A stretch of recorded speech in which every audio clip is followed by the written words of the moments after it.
जय गुरुदेव। आज का ये सत्संग है सोई गुरु पूरा कहावे, दो अक्षर का भेद बतावे, एक छुड़ावे एक लखावे, तब प्राणी निज घर को जावे। प्रेमियों, आप सभी लोग सत्संग वचन को बड़े ध्यान से सुनो।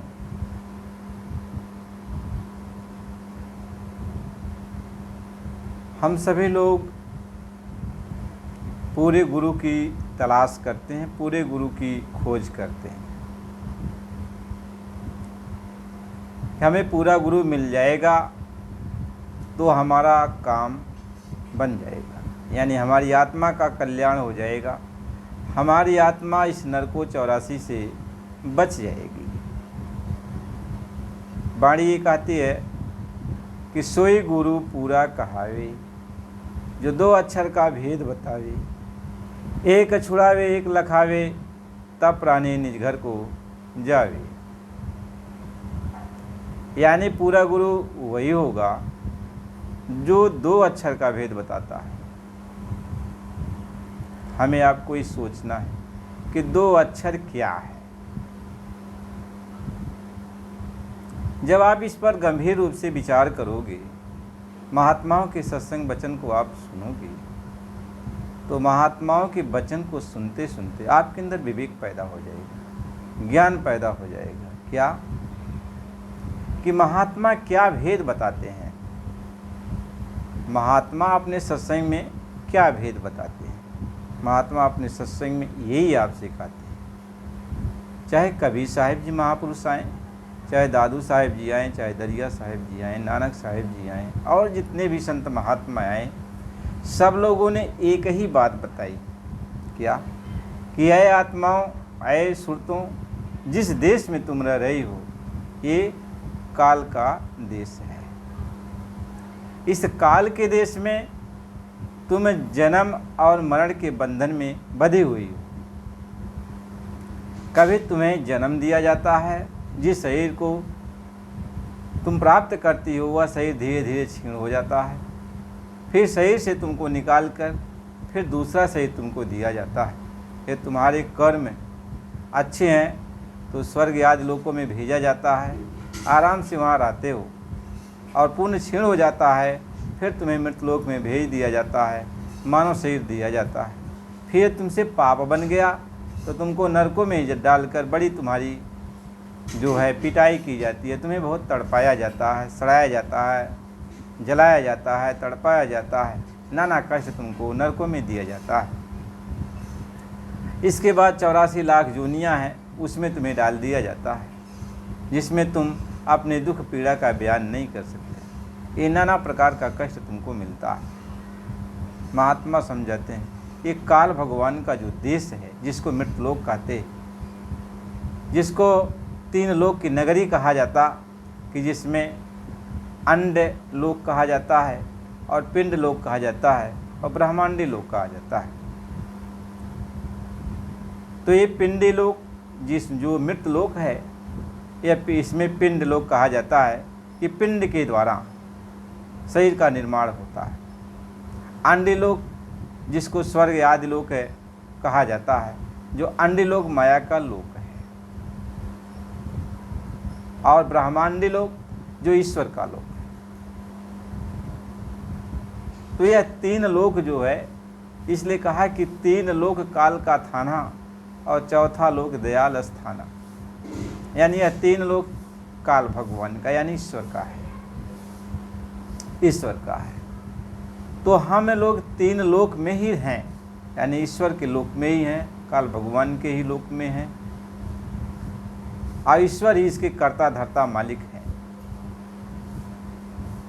ईश्वर उनकी पत्नी अर्धांगिनी जो हैं उनको आद्या महाशक्ति जी कहा जाता है। महात्मा यही समझते हैं। कि यही ईश्वर जो है तपस्या बहुत किए, शुरुआत की बात है, बहुत तपस्या की, बहुत युगों तक तपस्या की, किसकी? अनामी महाप्रभु की, कुल मालिक की तपस्या की, सत्यपुरुष की। तो सत्यपुरुष ने कहा तुम्हें क्या चाहिए? बहुत तपस्या की। तो उन्होंने कहा कि प्रभु हमें तो आपने राज्य दे दिया, हम 3 लोक के राजा तो बन गए, लेकिन इसमें आत्मा नहीं। तो जब आत्मा नहीं है तो हम राजा किस बात की, किसके ऊपर शासन करेंगे? तो कहें क्या चाहते हो? कहें आत्माओं का हमको एक भंडार दे दीजिए। तो सत्यपुरुष ने हम सभी आत्माओं का एक छोटा सा भंडार जो है ईश्वर को दे दिया, काल भगवान को दे दिया। और तब से हम लोग जो है काल भगवान के अधीन हो गए। यानी अपना देश जो सचखंड था, सतलोक था, छूट गया और हम लोग काल भगवान के देश में चले आए। अब काल भगवान ही हम लोगों के माता पिता, ईश्वर, भाई बंधु, जो कुछ भी है सब यही बन गए, यही हम लोगों के दुख सुख के दाता बन गए। अब उन्होंने एक बात बनाई, काल भगवान ने आद्या महाशक्ति से कहा कि मैं कर्मों का विधान बना देता हूँ, अब इन जीवों को कर्मों के अनुसार सुख दुख दिया जाए। तो 3 लोक का कानून बना दिया, पाप का, पुण्य का, अच्छे का, बुरे का, लाभ का, हानि का, जस का, अबजस का, जन्म का, मरण का, ये सब विधान बना दिया। पाप पुण्य का, पाप पुण्य का बना दिया, जिसमें 4 वेद, 18 पुराण, ये सब हैं, जितने भी शास्त्र, गीता, भागवत, यानी सब ईश्वर के बनाए हुए कानून के अंतर्गत ही हैं। उन्होंने कहा कि हमारा जो कानून है इन्हीं किताबों में है, गीता में है, बाइबल में है, कुरान में है, हदीस में है, रामायण में है, गीता में है, भागवत में है, यानी जितना भी आप शास्त्र ग्रंथ पढ़ सकते हो, सब में जो भी कानून है वह ईश्वर का ही बनाया हुआ कानून है। उन्होंने कहा मेरे कानून का तुम पालन करोगे, मेरे कानून के अनुसार अच्छा कर्म करोगे तो तुम्हें स्वर्ग, याद, वैकुंठ लोक तक भेजा जाएगा, आराम से रहोगे, सुख सुविधा तुमको मिलती रहेगी, कोई तकलीफ नहीं होगा। यदि मेरे कानून के खिलाफ तुम काम करोगे तो तुम्हें नाना प्रकार का कष्ट दिया जाएगा। तो काल भगवान ने कहा कि देखो मैं किसी को न दुख दूंगा न किसी को सुख दूंगा, बस मेरा कानून है, कानून के अनुसार आप ही तय करोगे कि मुझे सुख से रहना है कि मुझे दुख से रहना है। बस अब हम लोगों को स्वतंत्र कर दिया कि तुम लोग स्वतंत्र हो, अपना सुख दुख का निर्णय तुम लोग खुद करो, अच्छा करोगे तो अच्छा फल पाओगे, खराब करोगे तो खराब फल पाओगे। हम किसी को अच्छा और खराब फल देने वाले नहीं, बस तुम्हारा कर्म ही तुमको अच्छा और खराब फल देगा। काल भगवान ने ऐसा विधान बनाया और विधान बना करके आद्या महाशक्ति से कहा कि अब इसकी निगरानी तुम्हें करना है। तो आद्या महाशक्ति ने अपने हिसाब से निगरानी कर रही हैं। तो हम लोग जो तकलीफ़ सह रहे हैं, पाप कर्मों के कारण तकलीफ सह रहे हैं, और इतना पाप हो जाता है एक जन्म में कि जिसका भोग हमको जुगों जुगों तक करना पड़ता है, जुगों जुगों तक करना पड़ता है। तो सारी आत्माएं नरकों 84 में इसका चक्कर काटने, नाना कष्ट, नाना तकलीफ सह रही हैं, नाना तकलीफ सह रही हैं। इस तकलीफ का बयान ही नहीं किया जा सकता हम सारी आत्माओं को कितना कष्ट हो रहा है, कितना कष्ट हो रहा है। लेकिन अब ये कष्ट हम लोग ने खुद अपने ऊपर उठा लिया, बुरा बुरा कर्म करके, पाप कर्म करके हम लोगों ने अपने ऊपर उठा लिया। तो हम लोगों को इस तकलीफ में देख करके तो कुल मालिक को दया आ गई, तो वो संत के रूप में आए, महात्माओं के रूप में आए, उन्हीं को पूरा गुरु कहा जाता है। तो महात्माओं के रूप में आए और यहाँ उन्होंने हम सबको बुला करके अपने सत्संग वचन सुना करके यही बात बताया कि ये अपना देश नहीं है। आए आत्मा, जिस देश में तुम रह रही हो ये अपना देश नहीं है, ये काल का देश है। तो आत्मा पूछती है तो अपना देश कहाँ है? तो दयाल देश के बारे में, यानी सचखंड के बारे में, सतलोक के बारे में, अपने देश के बारे में वही गुरु बताते। यानी अब वो गुरु इसी दो ही की बात बताते हैं, एक काल देश की बात बताते हैं और एक दयाल देश की बात बताते हैं। एक काल पुरुष की बात बताते हैं और एक दयाल पुरुष की बात बताते हैं। यही दो अक्षर है, यही दो अक्षर है, यानी एक अक्षर ईश्वर है और एक अक्षर सत्य पुरुष है। इसी को कहा कि सोई गुरु पूरा कहावे जो दो अक्षर का भेद बतावे, यानी दोनों का वो भेद यहाँ सत्संग सुना करके सत्य पुरुष है वो जो है जब ये संत रूप में आते हैं तो यही दो अक्षर का भेद वो बताते हैं, यानी दोनों अक्षर को विस्तार से इनकी चर्चा करते हैं, सत्संग में सुनाते हैं, ताकि आत्माओं को पूर्ण भरोसा हो जाए, विश्वास हो जाए। तब आत्मा जब सुनती है, समझती है सत्संग वचन, तो उसके अंदर भरोसा हो जाता है कि ये अपना देश नहीं है, अपना देश सतलोक है। तब गुरु के चरणों पर वो सिजदा करते गिरती है, कहती है कि हे गुरु, हे प्रभु, आप हमें इस काल के देश से निकाल ले चलिए, काल के देश से ले चलिए। तो वो कुल मालिक जो संत रूप में आते हैं वही अब अपने देश यानी सतलोक का जो जाने वाला मार्ग है, जिस मार्ग से आत्मा सतलोक चलेगी, उस मार्ग पर इन आत्माओं को लगा देते हैं। इसी को कहा कि सोई गुरु पूरा कहावे जो दो अक्षर का भेद बतावे, एक छुड़ावे और एक लखावे, तब प्राणी निज घर को जावे। तो वो गुरु जो है अब इस यहाँ का भेद बताकर, मृतलोक का भेद बताकर, काल देश का भेद बताकर जीवात्माओं के अंदर प्रेम भाव भक्ति उत्पन्न किया अपने देश चलने के लिए। तो सतलोक का जो मार्ग है, जिस मार्ग से आत्माओं को सतलोक जाना है, उस मार्ग पर वो लगा देते हैं, यानी काल के दायरे से निकाल कर दयाल के दायरे में खड़ा कर देते हैं। अब ये किसका काम है? ये पूरे गुरु का ही काम है, वह मालिक का ही काम है। वह मालिक जब जब आता है तब तब वही जीवों को पार करता है, वही जीवों को मतलब इस काल देश से निकाल सकता है, दूसरा किसी की वश का बात नहीं। इसलिए उसकी बात कही गई, इसलिए महात्मा की बात कही गई, पूरे गुरु की इसीलिए बात कही गई कि पूरे गुरु के सिवा इसका भेद कोई नहीं जानता है। पूरे गुरु के सिवा काल देश से, काल के हाथ से आपको कोई नहीं जो है छुड़ा सकता है। आत्माओं को काल के हाथ से कोई नहीं छुड़ा सकता है, क्योंकि आत्माओं की डोरी काल के अधीन है। क्योंकि काल को सौंप दिया तो काल के अधीन हम लोग हैं। अब काल से हम लोगों को कौन छुड़ा सकता है? वह मालिक ही तो छुड़ा सकता है। इसलिए वह गुरु के रूप में जब आता है, पूरे गुरु के रूप में आता है, तभी काल के हाथ से आत्माओं की डोरी को जो है छुड़ाता है और अपने हाथ में ले लेता है, अपने देश में चलता है। बात इतनी है। ये दीनता का मार्ग है, प्रेम प्यार का मार्ग है, सरलता का मार्ग है। यदि हम समझ गए तो हम इस मार्ग पर चलने के लिए तैयार हो जाते हैं। कोई भी गुरु छोटा बड़ा नहीं होता, किसी गुरु को हम छोटा कह दें, किसी को बड़ा कर दें। हाँ, आप यदि अपने घर चलना चाहते हो, अपने देश चलना चाहते हो, तो आपको ये पता नहीं है ना कि हमारा गुरु पूरा है कि अधूरा है, क्योंकि सभी गुरु उसी मार्ग पर चलने की शिक्षा देते हैं। लेकिन जिस गुरु के पास जाने पर आपका काम बन जाए, जिस गुरु के पास पहुंचने पर आपका काम बन जाए, यानी आप इस काल के दायरे से निकलने लगो, अपने देश चलने लगो, तो समझ जाओ ये हमारा गुरु पूरा है। ये सिर्फ महात्मा जितने भी पूरे गुरु आए तो उन्होंने इसको आगे भी कह दिया, ये कह दिया कि कहा सुनी की है नहीं, यानी जो मैं कह दिया तुम सुन लिया, सिर्फ इतने तक की बात नहीं, इतने तक की बात नहीं है।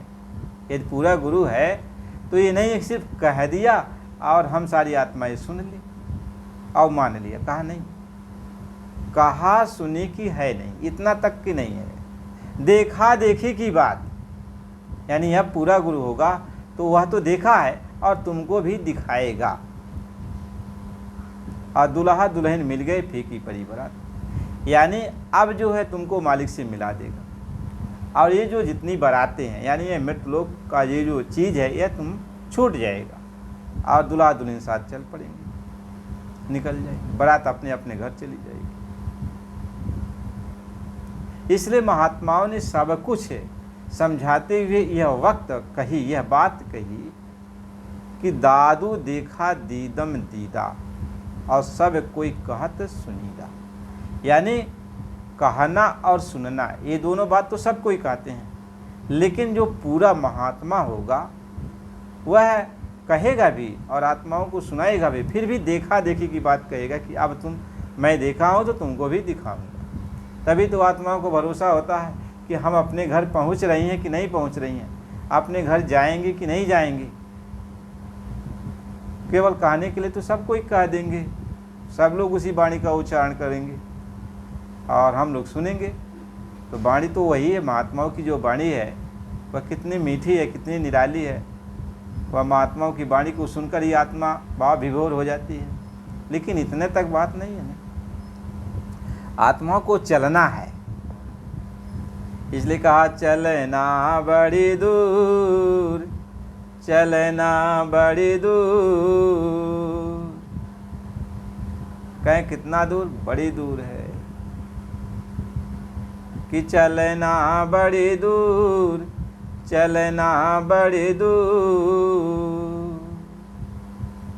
गुरु बिन कौन संभाले, चलना बड़ी दूर, चलना बड़ी दूर। गुरु बिन कौन संभाले। तो गुरु के बिना कौन संभालेगा? बहुत दूर का मार्ग है, बहुत दूर का मार्ग है। तो ये साबित हो जाएगा, ये सब लोग जान जाएंगे कि मेरा गुरु यदि मुझको दिखा देगा, बताया तो, सुनाया तो, समझाया, आत्मा चलने के लिए तैयार हो गई तो दिखाएगा भी, दिखाएगा भी और ले चलेगा, दिखाएगा, ले चलेगा, पहुंचा देगा। तभी तो कहोगे मेरा गुरु पूरा था। कह सोई जाने जेहि देव जनाई, और जानत तुम्हें तुम्हें हो ही जाए। वही जानेगा जिसको वो मालिक जनाएगा, और जब जनाएगा तो मालिक में वो मिल जाएगा, फिर मालिक का रूप बन जाएगा, अपने देश पहुंच जाएगा, अपने देश पहुंच जाएगा। यही सभी महात्मा कहते हैं। दादू साहब भी यही कहते, दरिया साहब भी यही कहते, भीखा भूखा पलटू, नानक, रविदास, जितने भी महात्मा हैं। अभी देखो महात्मा ये लोग आए, आखिर इनकी महिमा क्यों गाई लोगों ने? कबीर साहिब की महिमा लोगों ने क्यों गाई? दादू साहब, दरिया साहब की महिमा लोगों ने क्यों गाई? इन्होंने जिसको पकड़ा, जिन आत्माओं को पकड़ा और आत्माओं को ले जाकर अपने देश पहुंचाया, दिखाया, तब वो सारी आत्माएं कबीर साहब को, दादू साहब को, दरिया साहब को, नानक साहब को, पलटू साहब को, रविदास जी को, गोस्वामी जी को, जितने भी महात्माएं, जब उन्होंने अपने भक्तों को दिखाया, पहुंचाया, उनका काम बना दिया, तब वो सब भक्त ये कहने लगे कि मेरा गुरु भगवान है, मेरा गुरु पूरा है, सत्य पुरुष है। तब कहने लगे ना। यदि वही महात्मा सिर्फ कहे होते हैं और अपने भक्तों को न दिखाए होते हैं तो कौन उनका बयान करता? बताओ, कौन बयान करता? ऐसे तो मीराबाई इसलिए कही, मीराबाई कि मैं मिल जाई पाए पिया अपना, तब मेरी पीर बुझाने। मेरी दर्द कब गई? जब मेरा पिया प्रीतम प्यारा मुझको मिल गया, यानी मैं अपने देश पहुंच गई। क्या मीरा खाक खलक सिरारी, मीरा सब कुछ अपने को मिटा दिया, सब कुछ मिटा दिया, मान सम्मान, सारी निंदा सहली, सब कुछ अपने आप को सारा ख़त्म कर दी। तब मीरा उस चीज़ को जान पाई, तब वहाँ समझ पाई। यदि इतना कहने के बाद भी मीरा को वह चीज़ हासिल न हुआ होता तो मीरा का इतिहास क्यों बनता? मीरा क्यों ये बात कहती? मीरा यह बात क्यों कहती? इतना कष्ट सहने के बाद भी मीरा को ये तकलीफ रहता और उस चीज़ को हासिल नहीं कर पाती, परमात्मा को प्राप्त नहीं कर पाती, अपना देश पहुंच नहीं पाती, तो मीरा का इतिहास ही क्यों बनता? तो मीरा उस चीज़ को जानी, उस चीज़ को जानी। और आगे महात्मा यह भी कहते हैं कि जो जाने सो कहे नहीं और कहे सो जाने नहीं। यानी जो जान जाता है वो उसका बयान नहीं कर पाता, क्योंकि वो बयान करने वाली चीज़ नहीं है। और जो सिर्फ बयान ही करता है वो जानता नहीं, वो जानता नहीं। आप जान गए तो यहाँ बयान करने के लिए आओगे तो कहोगे भाई बयान कैसे करूँ? कोई यहाँ चीज़ मिलती नहीं है उसका नमूना। भाई नमूना कोई मिले तब तो नमूना को बताकर बयान किया जाए। तो महात्मा क्या कहते हैं कि उसका बयान मैं कैसे कहूँ, यहाँ कोई नमूना नहीं मिलता है। कहें ज्यों गूगा मीठा फल रस अंतर्गत ही भावे। कहते गूगा आदमी मीठा फल खाकर जिस तरीके से वो बयान नहीं कर सकता, सिर्फ खुशी ही जाहिर करता है, इसी तरीके से वो महात्मा कहते हैं कि वह चीज़ हम यहाँ बयान कैसे करें। कोई चीज़ उसका नमूना नहीं कि उसका उदाहरण देकर बयान करें। हाँ, अब जो जाएगा, जो पहुँचेगा वह समझ जाएगा कि कैसा निराला है, कैसा अपना देश निराला है। तो आत्माएं जब महात्माओं के वचन को मानती हैं तो उनके साथ चलने को तैयार होती हैं। पूरा गुरु सामर्थ्यवान होता है, समर्थवान होता है। आत्माएं चलने को तैयार होती हैं तो पूरा गुरु ले चलने के लिए भी तैयारी करता है, तो पहुंचाता है। आत्मा देख लेती हैं, आत्माएं देख लेती हैं। अरे गोस्वामी जी महाराज रामचरितमानस क्यों लिखे? जब उन्होंने भगवान का दर्शन कर लिया, अपने देश को जान लिया, समझ लिया, तब तो रामायण लिखा, तब तो रामचरितमानस का वर्णन किया। नहीं देखे होते, भगवान का दर्शन नहीं किए होते, उनकी तमन्ना पूरी नहीं हुई होती तो ये कैसे लिखते? वाल्मीकि जी ने रामायण लिखा, कैसे लिखा? वाल्मीकि वहाँ जाके देखे, पहुँचे, देखे, सुने, तब वाल्मीकि जी ने लिखा। ऐसे महात्माओं के जो भी ये अनुभव हैं, जो कुछ भी जानकारी है, तो उन्होंने अपनी जानकारी को लिखा तो वही ग्रंथ बन गया, वही रामायण बन गया। यानी वो पक्का दस्तावेज है। आप ये कहो ऋषि मुनि की जो वाणी है वो झूठी है? नहीं, जहाँ तक जिसका अनुभव हुआ, जहाँ तक वो पहुँचे, वहाँ तक का उन्होंने बयान किया, वह पक्का दस्तावेज है। वेदों में जो वर्णन किया गया, जो वहाँ तक गया, वहाँ तक पहुँचा, तो वो एक दस्तावेज है। तो कोई चीज़ झूठा नहीं है।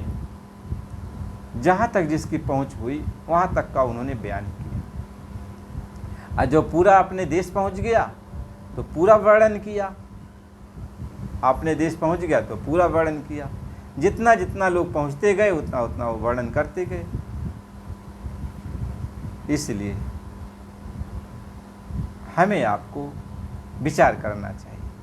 विचार करोगे तो यहाँ वाद विवाद में नहीं रहोगे। बस ये सोचोगे मानव तन मिला हुआ है, अरे अब जाने वाला है, कब निकल जाए, कब चल जाए, कब छूट जाए शरीर। अपने काम बनाओ, जल्दी जल्दी जल्दी जल्दी अपना काम बनाओ। आपने जिन जिन गुरुओं को धारण किया है उनसे कहो कि मालिक मेरा काम बना दो। बस कहीं पल पल करो बंदगी गुरु की, वही निकाले तंचाम से। तो पल पल उनकी बंदगी करो कि मालिक मुझको बस अपने घर चलना है, मुझे अपने घर ले चलो, अपने घर ले चलो। बस जल्दी करो, भजन करो, अपने घर निकलने की तैयारी करो। सभी महात्मा को हम कहेंगे, सभी महात्मा पूरे हैं, कोई छोटा बड़ा नहीं है, बशर्ते जिन महात्माओं के द्वारा आपका काम पूरा हो जाए, आप अपने लक्ष्य को प्राप्त कर लो, वही आपका सिरमौर है, वही आपका कह साधु मेरे सब बड़े, अपनी अपनी ठौर और शब्द विवेकी पारखी सो माथे के मौर। सभी साधु महात्मा अपनी अपनी जगह पर सब बड़े हैं, लेकिन आपको जिन महात्माओं के द्वारा आपको अपने लक्ष्य की प्राप्ति हो जाए, वही आपके लिए सिरताज है, वही आपका सिरमौर है, वही आपका। तो आपका मालिक मिल गया, आप अपने घर पहुंच गए, तो और महात्माओं की आप इज्जत करोगे ना। ये नहीं कि और महात्माओं की आप कदर नहीं करोगे, सब की कदर करता। कदर तो महात्मा ही करते हैं, महात्माओं की।